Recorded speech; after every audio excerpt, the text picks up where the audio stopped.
El Templo Sinaí presenta su programa Eleva tu visión, con un mensaje de edificación para el cuerpo de Cristo. Te invitamos a que nos acompañes los siguientes 60 minutos para escuchar la palabra de Dios y música que cambia la vida.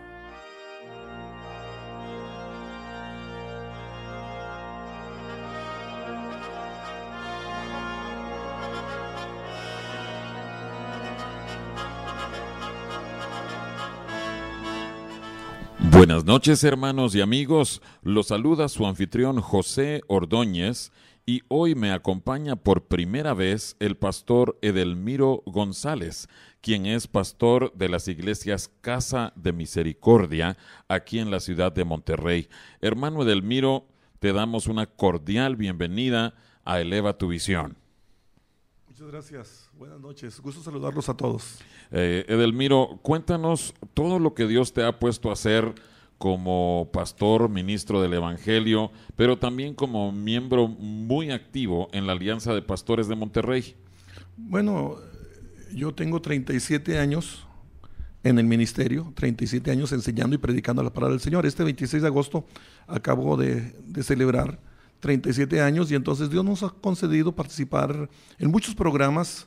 Yo colaboro con las Asambleas de Dios, he colaborado en el Programa Nacional de Educación Cristiana de nuestra organización. Estuviste a cargo de la editorial también, ¿verdad? Fui director de la editorial ECAD de las Asambleas de Dios, que produce todos los materiales educativos para niños, jóvenes, adultos y los materiales oficiales de la organización. El maestro, el compañero, sí, todos esos. Todos los programas oficiales. Ustedes tenemos los materiales propios, son 10 clases que se producen los materiales y yo trabajo más con materiales para los adultos y programas como para el prebautismales o programas de discipulado.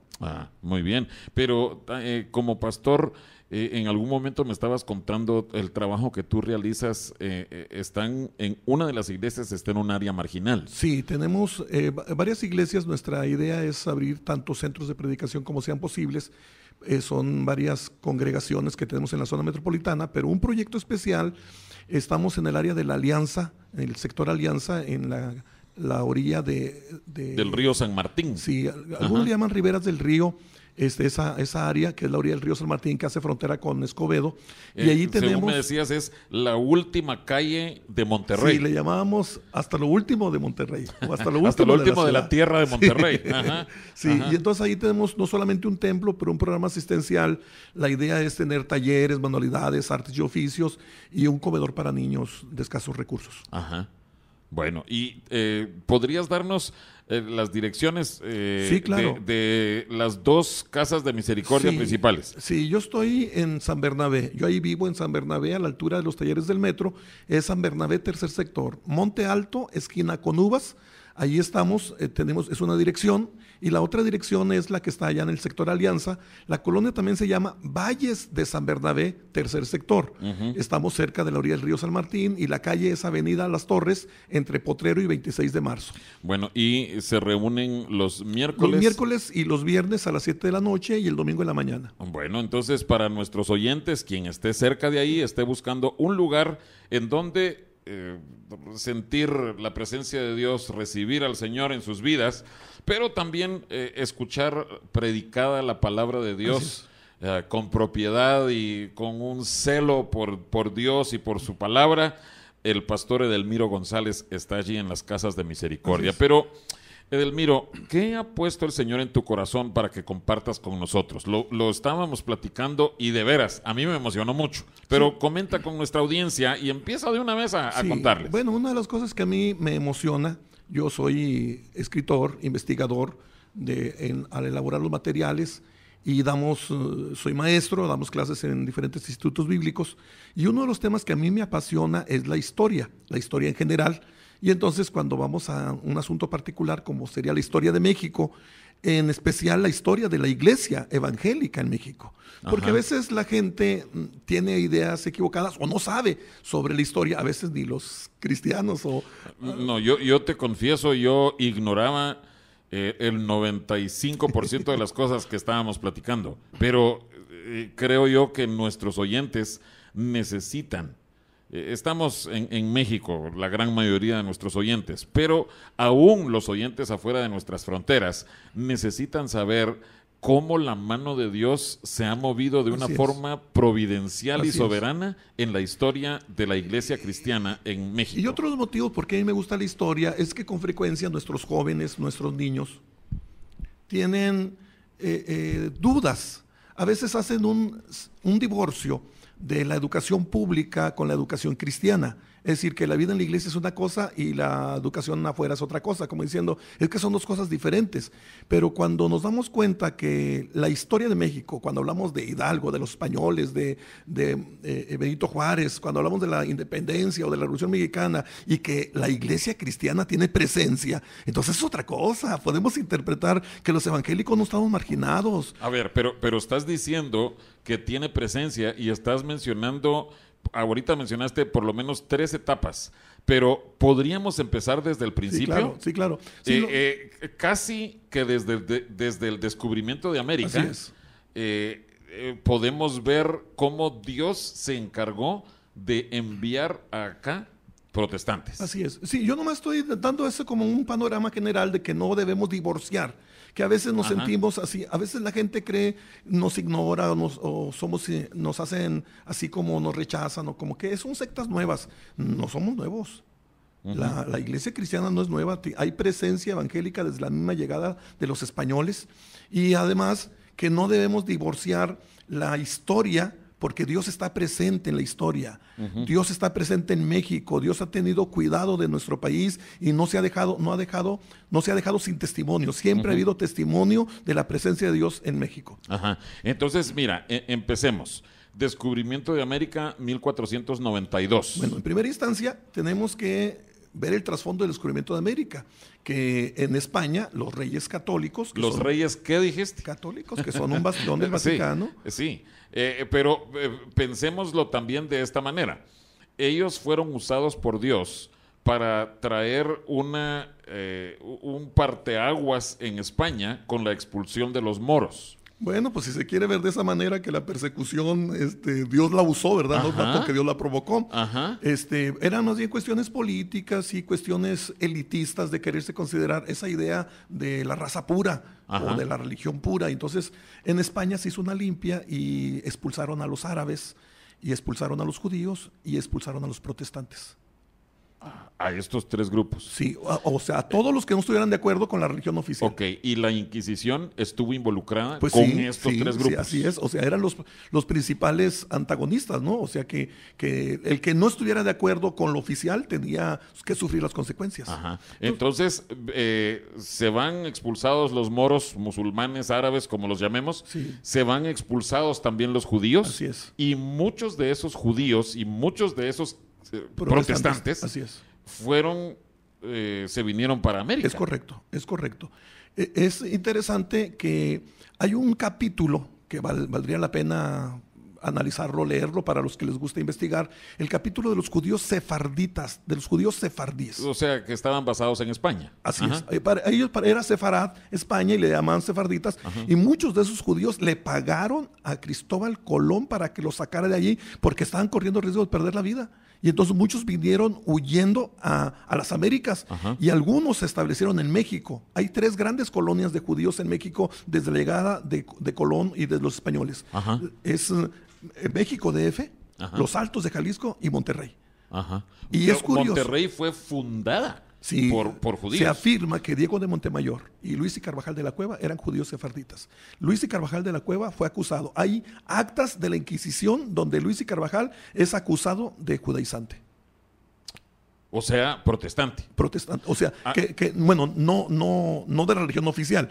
Judaizante era que él se identificaba más bien con la religión judía y con prácticas judías. Una nota interesante que tal vez te va a gustar es que, y a nuestros amigos que nos están escuchando, es que los que trajeron las carnitas de puerco a México son los judíos. Sí, porque los acusaban de que ellos no comían carne de puerco, porque el judío no lo hace, ¿verdad? Ajá. El judío rechaza la carne de puerco, y para que no los acusaran de que ellos no comían carne de puerco, a ellos se les ocurrió sacar el brasero a la parte de al frente de la casa para que los vieran que estaban haciendo carnitas de puerco. Pero era para vender. No, era nomás para la pura pantalla, ellos no la comían. Ellos no sí, la comían. seguían sin consumirla. Así es, pero ellos trajeron y lo hacían, y entonces aquí ya se hizo en la región, se quedó en la región el consumo de las carnitas de puerco, Ajá. que fueron producto de la estrategia judía. Ok, entonces, bueno, llegamos a ese punto en la historia y es, por decirlo así, fundado México, es colonizado, seguían viniendo españoles y muchos de ellos estaban huyendo de la persecución Así allá, es. pero aquí también sufrieron persecución. Sí, porque venía el Santo Oficio de España, dio poderes también a la Nueva España en México. Y entonces, ¿por qué sabemos que hay presencia protestante? Ajá. En Eso es a lo que yo quería llegar. Sí. ¿Cómo sabemos que hubo presencia protestante? Porque muchos huyeron, y entonces nos damos cuenta por los actos de fe que hace la Inquisición en México. En México hay elementos de tortura para los que no obedecen a las reglas de la religión oficial, y entonces en los actos de fe de la Inquisición en México están registrados, por ejemplo, el caso de Luis y Carvajal de la Cueva, que es considerado, antes es el suegro de Diego Montemayor, antes de que Diego de Montemayor llegara a Monterrey, la segunda vez, porque vino una primera vez Luis y Carvajal, luego llegó con Diego Montemayor, y luego una inundación y se fueron a Saltillo y regresan otra vez y se funda Monterrey. Pero el primero que vino fue Luis y Carvajal, y hay un juicio contra Luis y Carvajal de la Cueva por ser judaizante. Y le decían que era calvinista, que... Bueno, no es el caso de Luis, sino eso fue en Miguel Hidalgo, y eso lo veremos más adelante. Ok. Sí. No, sigue con Carvajal. Sí. Bueno, es interesante que es el siglo XVI. 1517, Martín Lutero está clavando sus 95 tesis. 1521. 1517, cuando el 31 de octubre, cuando Martín Lutero clava las tesis en la puerta de la catedral en Wittenberg, Alemania. Ajá. Y entonces, simultáneo, están llegando los españoles al México. Martín Lutero y Hernán Cortés son contemporáneos, son de la misma edad, mientras que México es conquistado por la espada, Europa es conquistada por la palabra de Dios. Wow. Entonces, es otra nota muy interesante. ¿Por qué México es considerado tercermundista? Ni siquiera de segunda, de tercera. Pero Europa es de primera. Toda Europa abrazó el protestantismo en el siglo XVI. Los únicos dos países que no abrazaron el protestantismo... España y Portugal. España y Portugal. Ellos se quedaron en donde estaban, y todos los demás países abrazaron el protestantismo. Los países del primer mundo son los países europeos que abrazaron el protestantismo. Los países donde no hubo protestantes son los países del tercer mundo. Wow. Entonces, observemos dónde está el progreso, Ajá. Observemos dónde está la bendición. Sí, en la obediencia. Yo te hablaba de un libro de Max Weber llamado La ética protestante y el espíritu del capitalismo. Van unidas de la mano esa ética y esa integridad, esa laboriosidad, que tú tienes que ser cumplido, que tú tienes que todo el tiempo estar trabajando. Pero, bueno, ya vimos la colonia. ¿Qué viene después en la historia? No más sobre la colonia, quiero comentarte que es un episodio muy emocionante, y porque tenemos deuda con los judíos, especialmente en el noreste del país. Por supuesto. Son dos cosas diferentes: la Nueva España en México, o el DF, y el nuevo Reino de León, que es Nuevo León.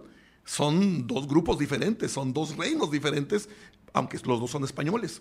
Ya en el siglo XVII viene el virrey de la Nueva España, viene en un barco hacia Tampico, y va para la Nueva España, pero viene Luis y Carvajal de la Cueva, que viene para el nuevo Reino de León.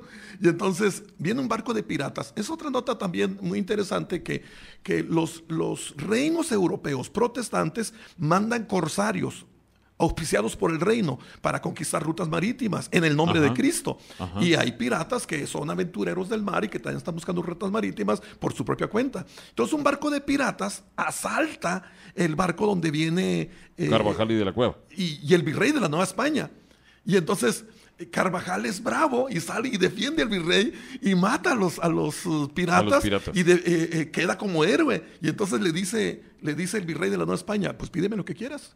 Yo te concedo, pues dame un terrenito aquí para estos rumbos. Y le dio 200 leguas a la redonda, desde Tampico hasta Monclova, para que la colonizara. O sea, todo el noreste actual del de país, México. sí. Y en algún momento, desde las épocas antes que eran los españoles, era una sola cultura, los chichimecas, toda esta cultura. Es más, se unían los estados de Coahuila, Nuevo León y Tamaulipas. Era una sola región. Era una sola región. Y es la región que le entrega el virrey de la Nueva España a Luis y Carvajal de la Cueva. Ajá. Pero como había envidias, lo traicionaron y lo acusaron. Ajá. Entonces, hay juicios que hace la Inquisición en México y mucha gente es acusada de protestante.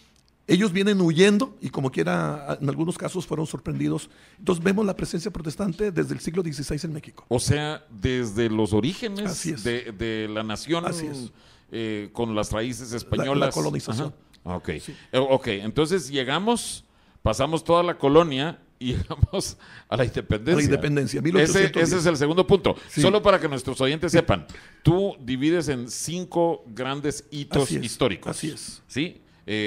Vamos por el segundo. Sí, bueno, la colonia hasta el año 1800, cuando los nacidos en México, hijos de españoles, ellos quieren derechos y se levanta la independencia de México y para nosotros, el padre de la patria, don Miguel Hidalgo, tenemos deuda con él por luchar. Ahora, él era un sacerdote católico. Él y Morelos, sí, eran sacerdotes católicos. Ok, ¿qué pasó con ellos? O sea, ¿ellos fueron auspiciados por la Iglesia Católica? ¿Fueron respaldados? ¿Tuvieron...? No.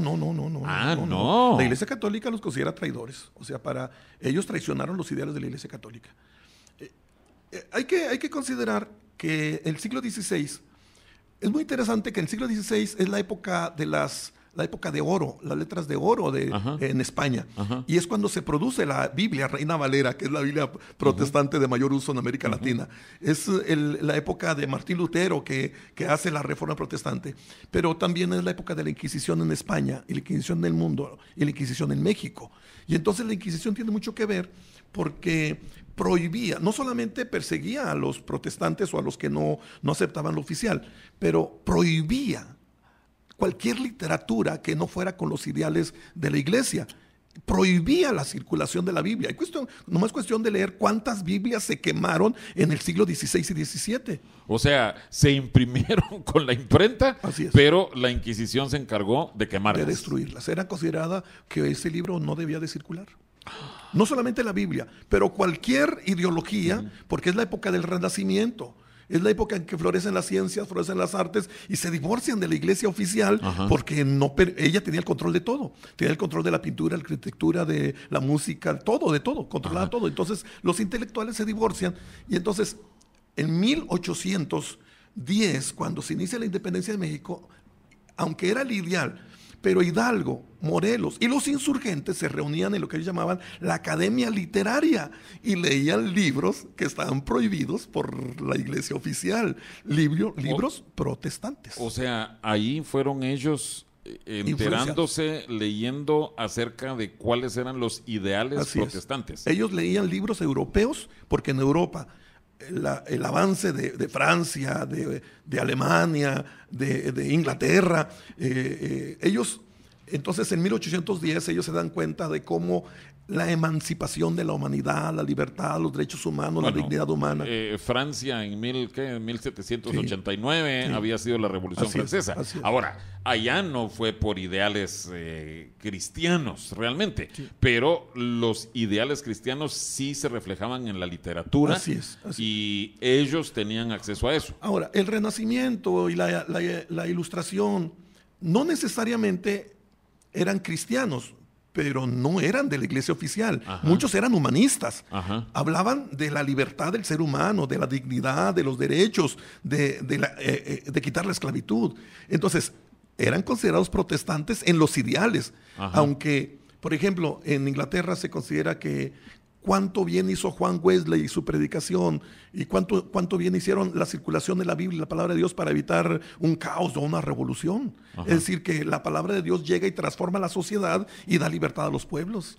Y entonces fue lo que pasó en México. Oliverio Cromwell tuvo bases netamente religiosas también en su revolución. Sí, por ejemplo, vemos en Inglaterra, cuando se hace la abolición de la esclavitud, son ideales protestantes los que ayudan a que se termine la esclavitud en Inglaterra. Es una lucha de un ideal protestante.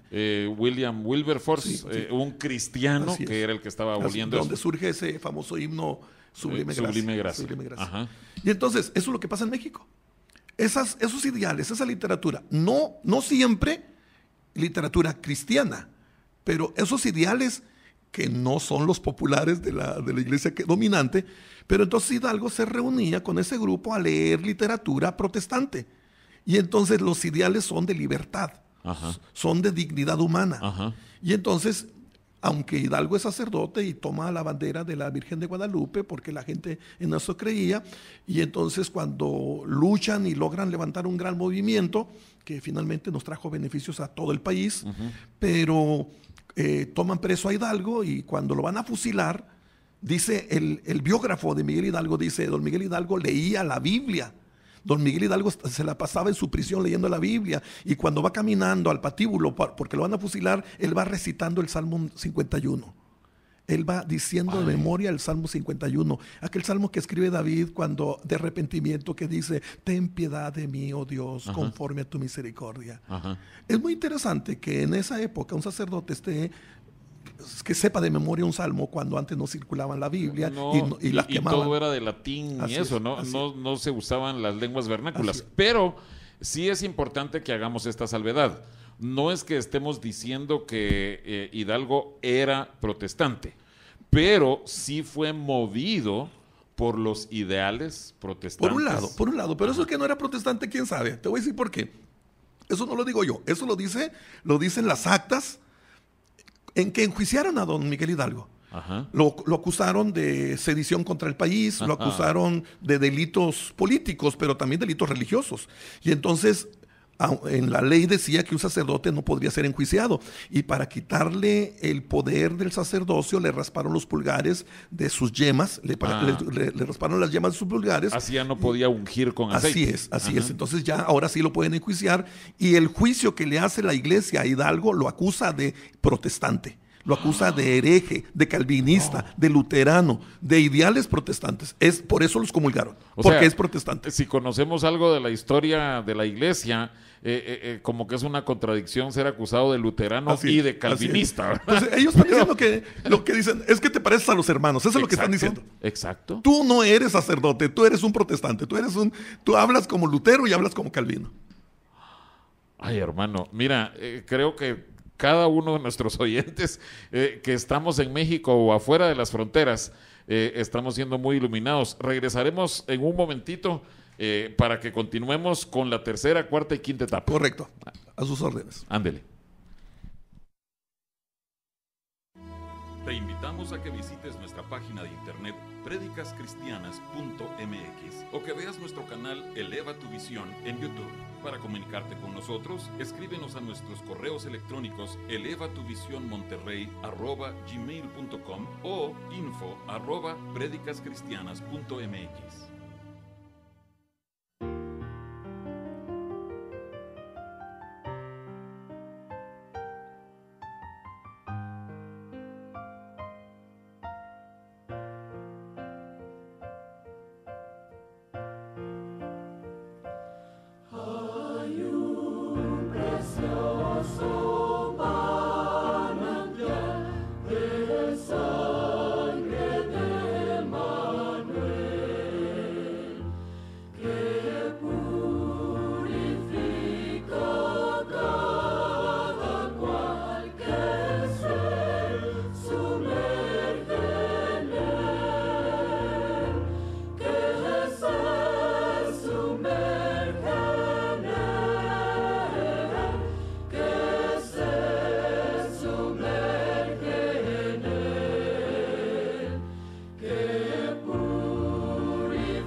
Estamos de vuelta con el pastor Edelmiro González en el programa Eleva tu Visión, examinando este tema impresionante, la reseña histórica de la Iglesia Evangélica en México. Hemos visto hasta ahora, desde el descubrimiento de América, como la colonia, hubo presencia de cristianos evangélicos, protestantes, en la independencia, la participación de lo que a quien llamamos el cura Hidalgo, pero Edelmiro, sigamos adelante.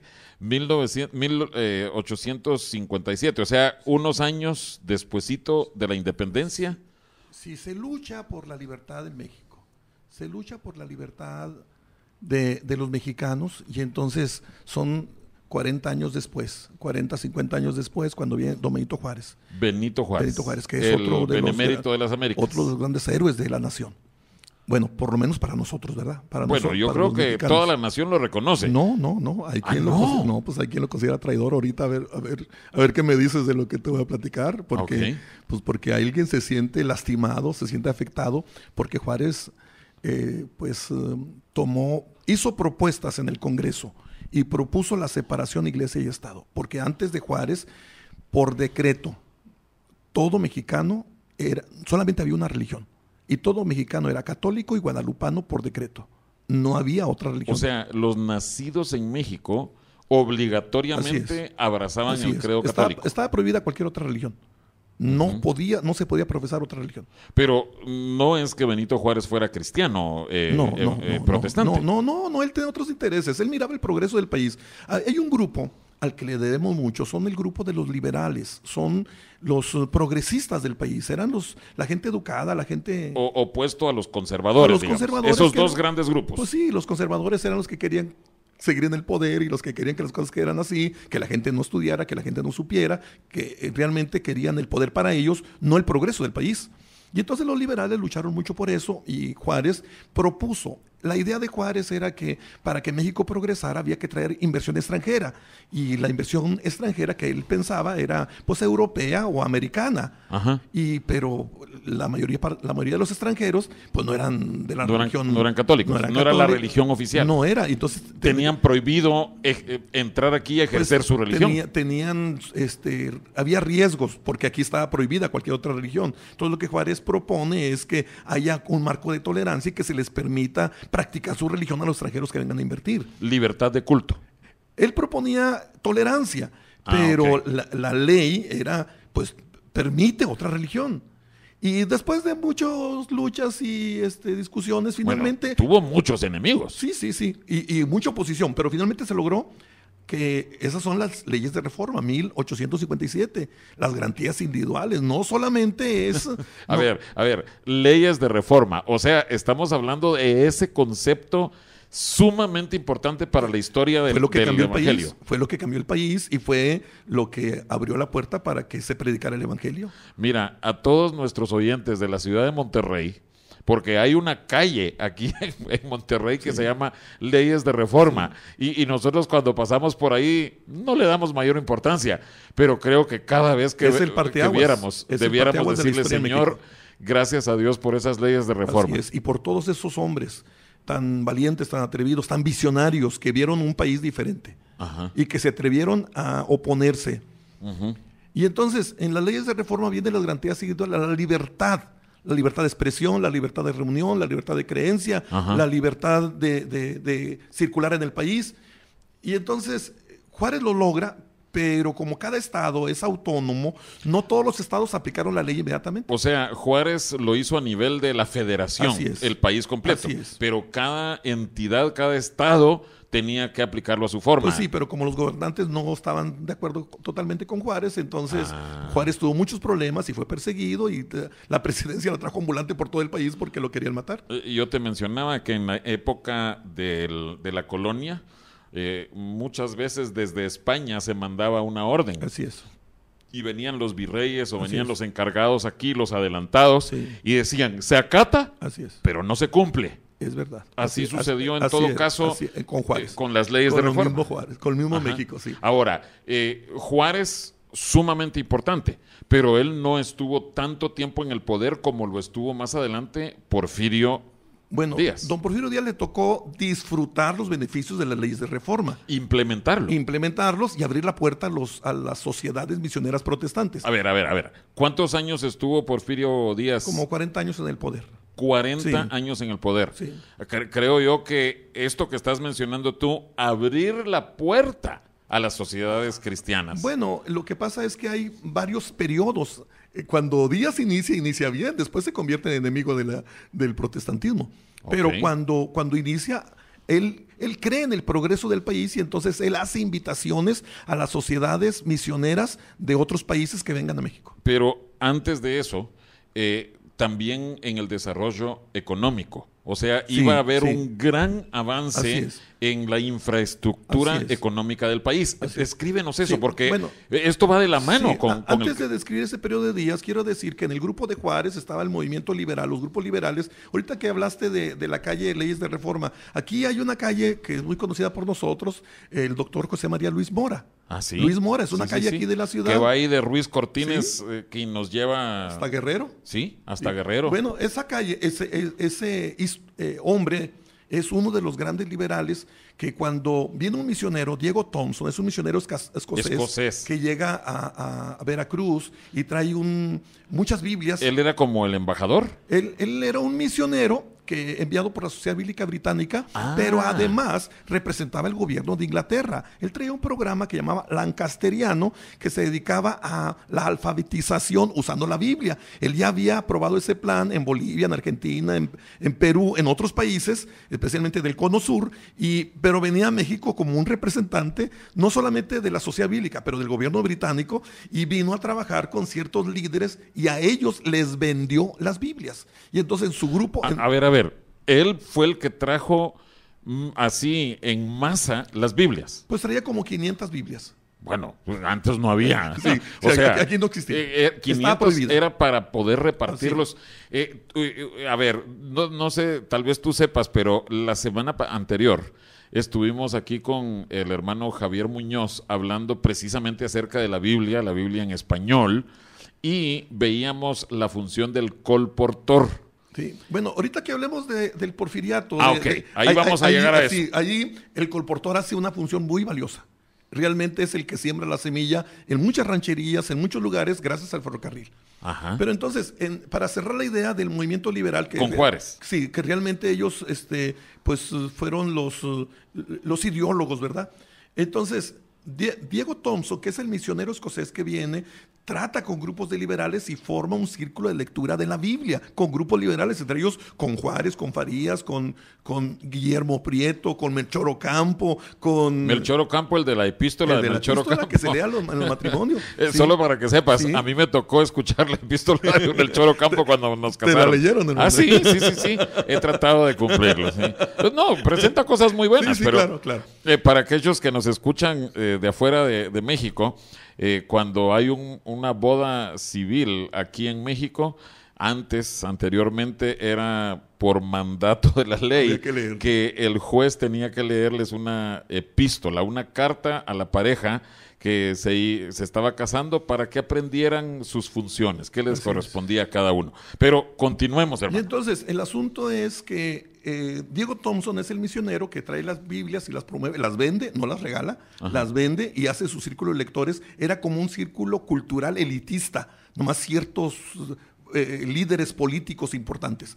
Y entonces, cuando él se va, él nombra a un representante de la Sociedad Bíblica en México, que sea el que tenga contacto con la Sociedad Bíblica Británica. El primer representante de la causa bíblica en México es el doctor José María Luis Mora. José María Luis Mora, el de esa calle. El de esa calle, por eso digo que los nombres son tan importantes porque tenemos deuda con ellos. Sí.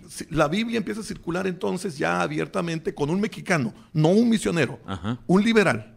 Un liberal que está promoviendo la lectura de la palabra de Dios. Antes de que avancemos, queremos hacer esa salvedad. En la política de México, y creo que así sucede en varios lugares de América Latina, los conservadores se opondrían al protestantismo y los liberales estarían a favor del protestantismo. En Estados Unidos, en Inglaterra, los conservadores son más afines a los protestantes, los liberales repudian todo lo que sea cristiano. Eso es interesante lo que dices, porque en las crónicas de Justo Sierra, él escribe una biografía de Don Benito Juárez y dice Justo Sierra: Juárez amaba a los protestantes. Juárez prefería que la gente leyera la Biblia y que fuera con los protestantes, porque los protestantes enseñan a trabajar, enseñan a leer y enseñan el progreso. Juárez decía: yo prefiero que vayan con los protestantes y que aprendan a leer, que sigan con sus supersticiones, con su idolatría, prendiendo cirios y prendiendo cohetes. Y emborrachándose. Y vicios, ¿verdad? Sí, era lo que yo te mencionaba, la ética protestante y el espíritu del capitalismo. Pero es interesante que es Justo Sierra y Juárez quien lo dice. O sea, es la opinión del que fue el presidente de México, ¿verdad? Que dice... Excelente. Y estamos hablando del inicio del movimiento protestante ya como organizaciones misioneras. Él dice: los protestantes le hacen bien a México. Wow.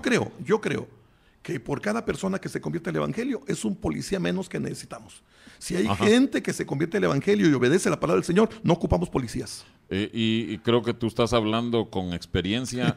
Tú has trabajado con los grupos de policías. Sí, estamos predicando y enseñando en la policía, con los policías. Ay, Edelmiro, que Dios los use mucho, sí, para de veras, para que ellos puedan ser edificados. Pero pasamos al porfiriato. Entonces, y el desarrollo económico de la nación. Aunque el porfiriato, o sea, la idea de Juárez era traer inversión extranjera. Y Juárez tuvo muchos problemas y no lo logró, pero sí lo logró don Porfirio Díaz. Entonces el porfiriato está considerado dentro del beneficio, del impacto social del protestantismo por las leyes de reforma que fueron aplicadas en el porfiriato. Y entonces Porfirio Díaz lo que hizo fue introdujo las vías de ferrocarril. Invitó no solamente a misioneros protestantes, pero también a empresarios, inversionistas, inversionistas en el ferrocarril. Puso kilómetros y kilómetros de vías de ferrocarril y trajo los mineros y trajo la industria textil, y muchos de los que venían eran protestantes, y ellos ofrecieron pues prestaciones y beneficios a toda la gente que trabajaba, que la gente no iba a trabajar el lunes o llegaba borracho, la gente era muy responsable, y entonces a los que iban al culto, los que iban a la iglesia, los que se bañaban, se peinaban, se vestían bien, iban con la esposa, los que cumplían, llegaban temprano, a los que cumplían el trabajo les empezaron a dar como bonos, estímulos, ¿verdad? Y entonces toda la gente se quería ser protestante porque al protestante le iba bien. O sea, nomás te hiciste hermano, ya tienes casa. Te hiciste hermano y te está yendo bien. Te dan dinero los gringos o qué. No, es producto del trabajo, de la obediencia, de la disciplina, de la dedicación. Sí, estás cumpliendo. De dejar los vicios.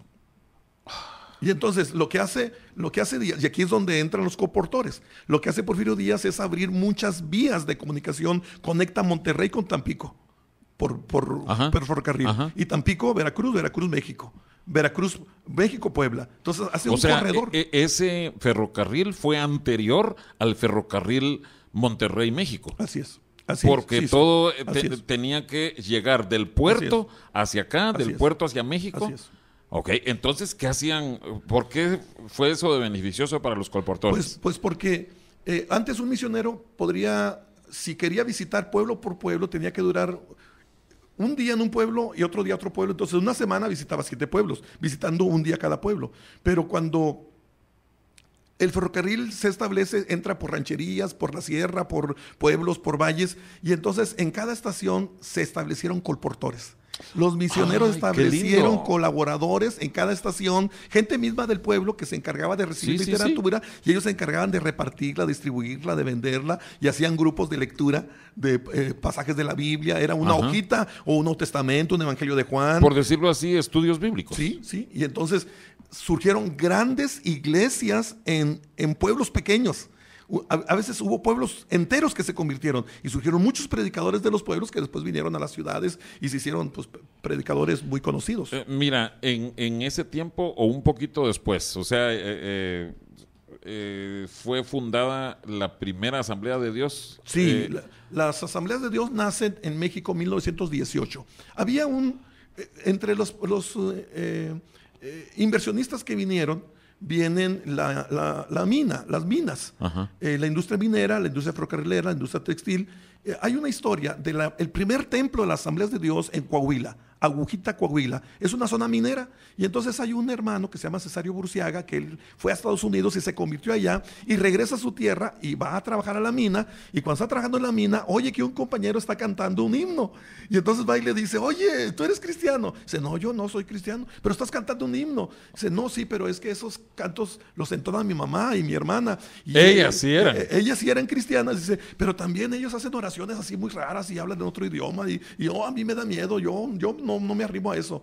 Hablaban en otras lenguas. Hablaban en lenguas, había manifestaciones del Espíritu Santo. Y Cesario Burciaga tenía esa experiencia y dice, oye, pues yo quiero conocerlas porque somos de los mismos. Y así surge el primer templo de las Asambleas de Dios en México.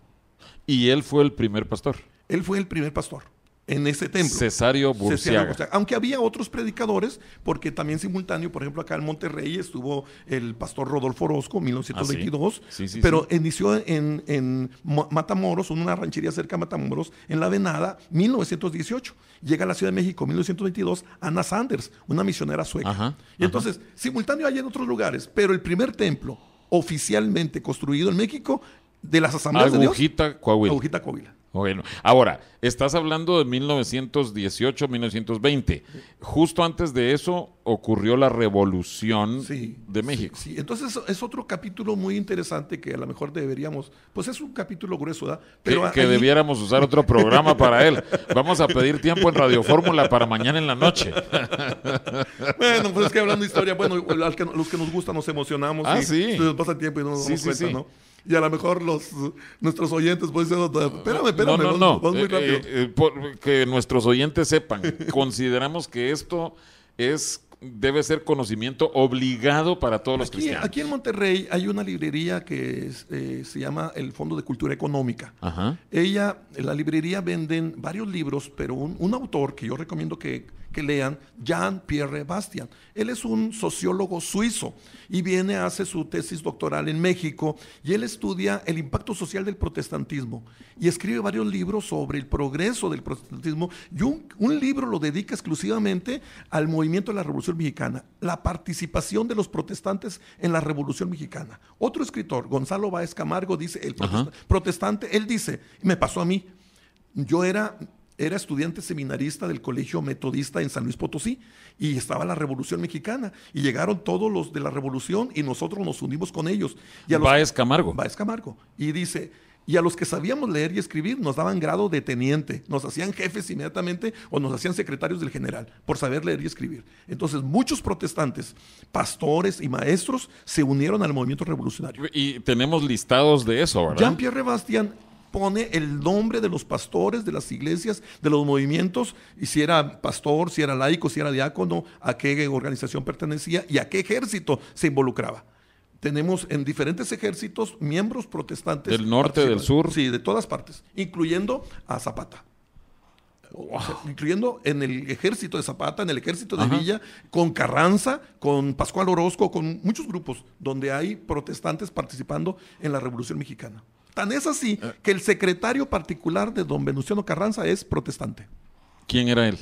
No recuerdo el nombre, pero sé que era protestante. Ahora, en ese mismo tiempo estás mencionando a Venustiano Carranza. Sí. Los hermanos Sáenz tuvieron algo que ver en ese tiempo. Carranza, Madero y Carranza, es otra nota, que se unieron diferentes grupos para luchar por la Revolución Mexicana y por que México progresara. Y entonces había los mejores oradores de la Revolución, eran los protestantes. Porque estaban acostumbrados a predicar, pues sí, claro. Sí, entonces invitaban a un orador, invitaban a un pastor, a un predicador protestante que diera el discurso. Y ellos siempre terminaban con una oración o con una invitación a aceptar a Cristo. ¿Y qué tuvieron que ver los hermanos Sáenz? Bueno, en la época de Carranza, porque Carranza, hubo muchos protestantes que participaron. Estamos hablando de los años 30, 1930 y tantos. En el gobierno de Carranza, Aarón Sáenz y Moisés Sáenz son ellos de aquí de Monterrey, ellos son presbiterianos. Lo sabría o me lo imaginaría por los nombres, Moisés y Aarón. Sí, bueno, tienen los nombres de los grandes líderes de Israel, los pioneros de Israel. Entonces, ellos destacan en el gobierno de Carranza. Por un lado, Aarón se convierte en el director de Banco de México. Y Moisés se convierte en el director de educación pública. Y hay un programa especial para las comunidades indígenas usando ese método lancasteriano que había traído el escocés Diego Thompson. Y Moisés Sainz trabaja a favor de las comunidades indígenas enseñándoles a leer y escribir con la palabra de Dios. Moisés logra progreso de tal manera que los grupos que trabajan con los indígenas mexicanos para que conozcan la palabra del Señor llega a progresar y se funda el Instituto Lingüístico de Verano. Y muchos presidentes apoyaron eso. Lázaro Cárdenas, que es posterior, Lázaro Cárdenas le decían Tata Lázaro, porque él apoyó mucho ese programa del Instituto Lingüístico de Verano. Para quienes no sepan, el Instituto Lingüístico de Verano es una organización que se dedica a estudiar los idiomas indígenas para poder traducir la Biblia a esos idiomas. Yo conocí a muchos de esos misioneros, tanto de México como de Guatemala, hombres de Dios dedicados a eso. Pero también quiero hacer una salvedad. Para los que vivimos en Monterrey, todos los nombres que estás mencionando son nombres de calles de aquí de la ciudad.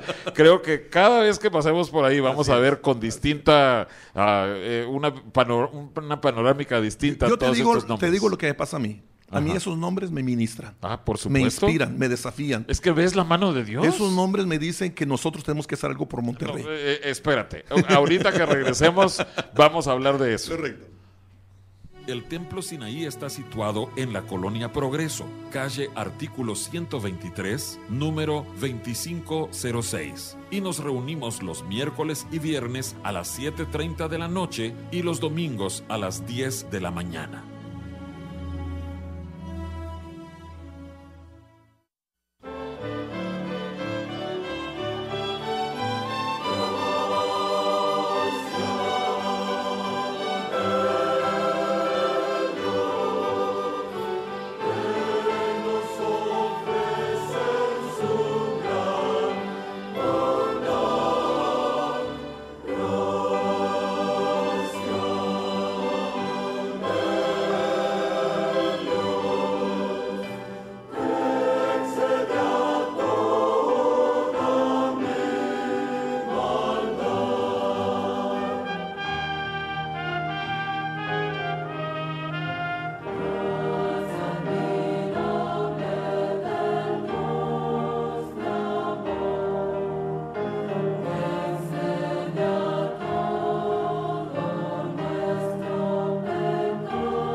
Estamos ya en la parte final del programa Eleva tu Visión, examinando la historia de la Iglesia Evangélica en México. Hemos visto la colonia, la independencia, las leyes de reforma y la revolución. Pero, Edelmiro, ¿podrías hablarnos algo acerca del tiempo actual y qué es lo que tú ves que necesitamos hacer nosotros como cristianos? Sí, yo decía que cuando yo veo esos nombres, por ejemplo, yo circulo frecuentemente por Luis Mora, y yo cada vez que paso por allí me emociono tanto el pensar que hace 150 años esa gente abrió brecha para sembrar la semilla de la palabra del Señor en México. Y entonces cuando las puertas estaban cerradas, cuando era pura oscuridad, empezó a brillar una pequeña luz. Y entonces era un oprobio ser cristiano. Sí, estaba prohibido, y era luchar contra un gigante. Y entonces cuando no había libertades, ellos lo lograron. Y entonces yo me pregunto, ¿qué estoy haciendo yo ahora? Y entonces eso me ministra y me desafía a involucrarme en programas a favor de mi ciudad, a favor de mi comunidad, a orar por México. Y entonces cada vez me emociono más cuando veo el impacto que la iglesia está teniendo actualmente. Sabemos de diferentes grupos de pastores que están trabajando en la Policía de Guadalupe, que ya tienen mucho tiempo, en la Policía de Guadalupe, que hay un video en YouTube, se llama, ¿cómo se llama? Ahorita me acuerdo. Está Protegidos por la Fe. Protegidos por la Fe. Es el programa de pastores haciendo oración con la Policía de Guadalupe. Hay pastores con la policía de Apodaca, pastores con la policía en Monterrey y en Santa Catarina, en diferentes lugares, gente que trabaja en Juárez o en diferentes lugares que sabemos que se han abierto las puertas para la presencia de la iglesia, estar trabajando en el Cerezo, en los penales, en el hospital, en diferentes lugares, ver a personas que se han convertido, que ocupan posiciones en la presidencia municipal o como diputados, como senadores, ver a los presidentes del país expuestos a la palabra del Señor, las puertas abiertas. Ahora la iglesia no son 2 o 3 personas, somos miles. INEGI dice que millones. hay más de... Sí, INEGI dice que el 7% de la población mexicana es protestante. O sea, el 7% de 120 millones. Eso dice INEGI, pero yo sé que es mucho más que eso, porque nada más para que tengas una idea, están registrados 70,000 predicadores, 70,000 predicadores por 15,000 sacerdotes. Entonces, o sea, casi una proporción de 5-1. 5-1. Eso es en la Secretaría de Gobernación. La Secretaría de Gobernación tiene registrados más predicadores que sacerdotes. Uh-huh. Y entonces eso dice que los predicadores atienden menor cantidad de gente, que el sacerdote tiene mayor desafío para atenderla. Sí, pero por la propia forma de cómo se lleva la vida cristiana, ese pastor tiene mayor contacto con sus feligreses, por sus ejemplo, fieles. yo soy pastor, tengo 37 años en el ministerio, y si fallece una persona, pues nosotros vamos al funeral, predicamos, visitamos a la casa. Con cada persona y con cada familiar Así de gente de tu congregación. Y entonces vamos y los acompañamos al panteón y siempre estamos al pendiente de la gente. Entonces el trabajo pastoral es diferente al trabajo del sacerdote, pero tenemos muchos más predicadores. Ajá. Y entonces lo que estoy diciendo es de que cada año va aumentando el número de protestantes. Entonces la presencia evangélica, el impacto de la iglesia ahora estamos bien, pero podemos estar mejor. Sí. ¿Por qué? Porque necesitamos que cada creyente tome conciencia. Aquellos lucharon por lo que Dios estaba poniendo. Ellos tuvieron su tiempo y lo hicieron. ¿Sí? Ahora es nuestro tiempo. Pero tuvieron tanta oposición. Nosotros no tenemos esa oposición. No, la oposición que es ahora no es nada a comparación de lo que hubo aquello. Fíjate que mi suegra, que también ha sido una predicadora formada en Asambleas de Dios, pero cuenta que cuando ella era niña, en los años 30, 40 de este siglo, ella las desapedreaban la iglesia y todo. Eso era persecución. Sí. Ahora no. Pero, Edelmiro, ¿podrías hacer tú ese desafío, decírselo a nuestros oyentes para terminar? Sí, claro, que estamos viviendo tiempos de desafío. Es nuestra oportunidad, es la oportunidad para qué estamos haciendo por nuestra ciudad. Criticar o murmurar, eso no resuelve nada. Tenemos que involucrarnos y que ofrecer alternativas de solución. ¿Qué haces por tu familia? ¿Qué haces por tu barrio? ¿Qué haces por tu iglesia? ¿Qué haces por tu comunidad? ¿Qué estamos proponiendo de solución? Como iglesia tenemos que involucrarnos y que levantarnos. No debemos ser observadores. Solamente hay 2 clases de gentes: los que observan y los triunfadores. Los triunfadores y los que se sientan a observar cuando pasan los triunfadores.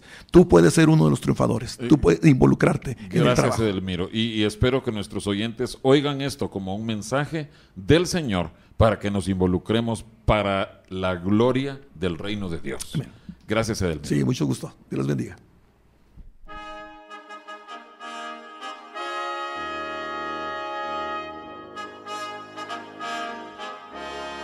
El Templo Sinaí agradece el favor de tu atención.